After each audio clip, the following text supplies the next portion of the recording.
Assalomu alaykum aziz mana shu ko'rib turgan detallarimiz avtomobillarning katalizatori deyiladi. Bular eco-stickerga xizmat qilib beradigan chaslar bo'ladi vakili. Bilasizlar, eco-sticker boshlangan, shuni hisobiga hamma katalizatorni olib tashlaganlarni hammasi vastonavit qilishga to'g'ri kelyapti vakili.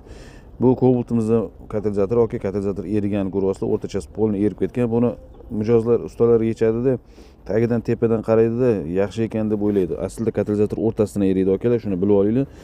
Videoda ko'rinib turibdi. Mana qanaqa erishi, u tepa tomondan, past tomondan qarab top-tozaga o'xshab turaveradi akalar. Ko'p joylarda adash mana shundan bo'ladi. Diagnostikani katalizator yaxshi ekan deb qo'yadi, keyin shu bilan ustalar qolgani golovka ko'taradi yoki bo'lmasa switch almashtiradi, injektor almashtiradi, mana shunaqa qiynalib yuraveradi akalar. Adashib qolish kerak emas. Olinmasdan aloqaga chiqing. Ekranda telefon raqamlari bor. Podpiskalaringizdan chiqmasin, kuzatishda davom etinglar. Любой mashinani katalizatorlarini yoki remont qilib yoki xomashyo qilib yig'ib beriladi.